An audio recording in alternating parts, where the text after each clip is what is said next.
আল্লামা আবুল হোসেন কাসিমি রাহিমাহুল্লাহ তাআলা আল্লাহ পাক তাকে জান্নাতে আলা মাকাম দান করেন। আমাদের এই বিদায় অনুষ্ঠানে একটা কথা বলেছিলেন, চিরদিন মনে থাকবে। দুইটা কথা তোমাদের অনেক কথা বলেছে, তো দুইটা কথা তোমাদেরকে বলবো। সবার জন্য আশা করি আমার জন্য, আমাদের জন্য এবং তোমাদের সকলের জন্য শিক্ষণীয় হবে। কথা তো অনেক বলেছেন, তার দুইটা কথা আমি তোমাদেরকে বলবো। আমার শাইখ মুর্শিদ বেরামশা বলেছিলেন যে দেখো বাজিরা, বাজি বলতেন, বাজি মানে বাবা, আগে জামানা বাজি বলতেন, মুরব্বী আছেন বুঝে, বাজি মানে কি ওদের বাড়ি আপনার মনোর রসগোল্লা, বাজি বলতেন। দেখো বাজিরা, আজকে তোমাদেরকে বিদায় দিচ্ছি। ওদের যখন চোখ দুটো আপনার টলমল করতেছিল পানি, যে আমি তোমাদেরকে বিদায় দিচ্ছি, তোমরা মনে করবে না তোমরা আলেম হয়ে গেছো। দেখো বাজিরা, আমি তোমাদেরকে বিদায় দিচ্ছি, তোমরা মনে করবে না তোমরা আলেম হয়ে গেছো, বরং আলেম হওয়ার রাস্তায় তোমাদেরকে উঠিয়ে দিয়েছি। তোমরা মনে করবে না তোমরা আলেম হয়ে গেছো, বরং আমি তোমাদেরকে যে আলেম হওয়ার জন্য একটা রাস্তা দেখাই দিলাম মাত্র।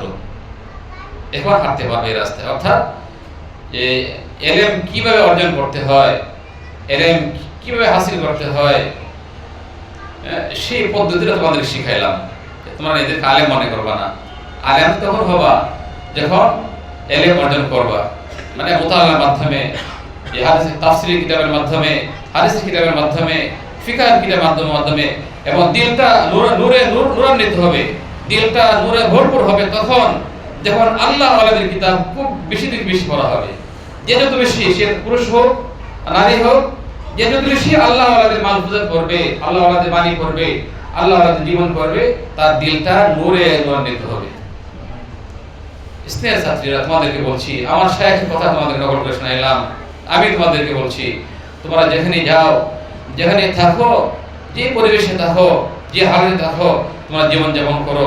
তোমাদেরকে অনুরোধ করে বলছি যে তোমরা এই মুতাআল্লা বন্ধ করবা না। যে তোমরা মনে করবো না তোমরা বড় আলেমা হয়ে গেছো, শুধু আলেমা হওয়ার জন্য আমরা তোমাদেরকে একটা পথ দেখাই দিলাম। আসিফুদ্দিন কারাম উলামায়ে দ্বীন তোমাদের একটা পথে উঠাই দিয়েছেন। এখন তোমাদের দায়িত্ব আলেম হওয়ার। যত বেশি মুতাআল্লা করবা, যত বেশি কোরআন সুন্নাহ রিসার্চ করবা, যত বেশি আল্লাহ ওয়ালাদের কিতাব পড়বা, তত বেশি তোমার জীবনটা সুন্দর হবে।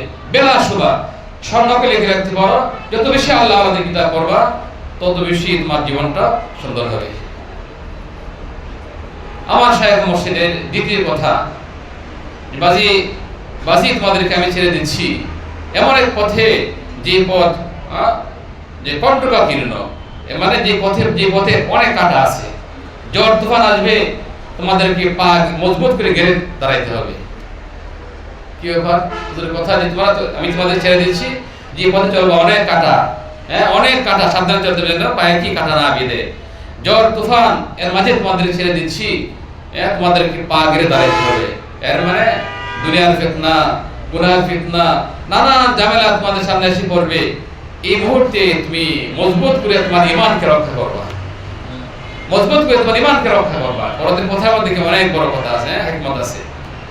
যে তোমাদের ছেড়ে দিচ্ছি, যে ঝড় তুফান আসবে, তোমরা অনেক ঝড় তুফানের সম্মুখীন হবা, তবে পা গেড়ে মজবুত করে দাঁড়াবা। এর মানে কোন ফিতনায় জড়িয়ে পড়বা না, কোন গুনাহে জড়িয়ে পড়বা না।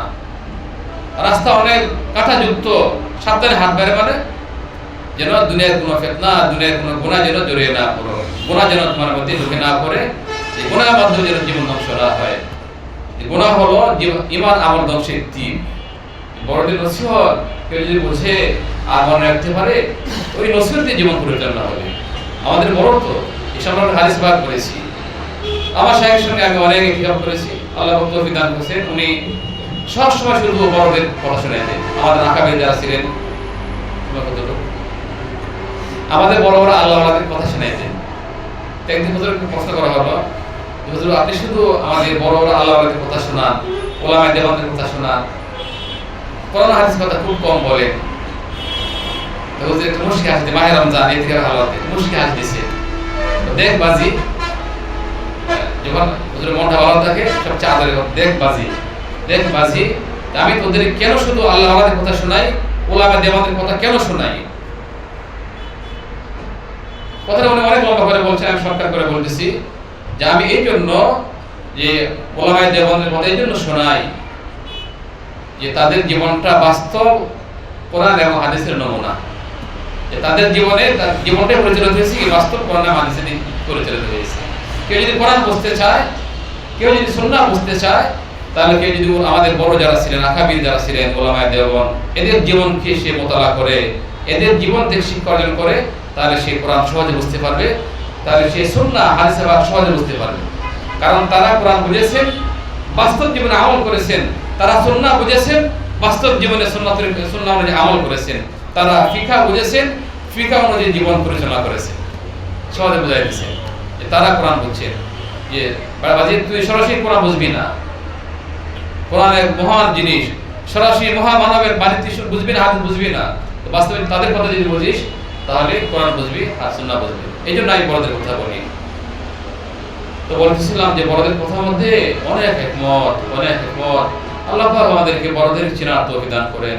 এই জন্য আমি বলতেছিলাম যে স্নেহ সাথীরা তোমরা তো চলে যাবে, তোমরা যারা এখনো আছো যদি সময় সুযোগ পাইলেই আল্লাহওয়ালাদের হক্কানে আল্লাহওয়ালাদের মলফুজাত, তাদের বাণী খুব পড়বা, সুযোগ পাইলে তাদের বাণী এবং মলফুজাত, তাদের আত্মজীবনী পড়বা।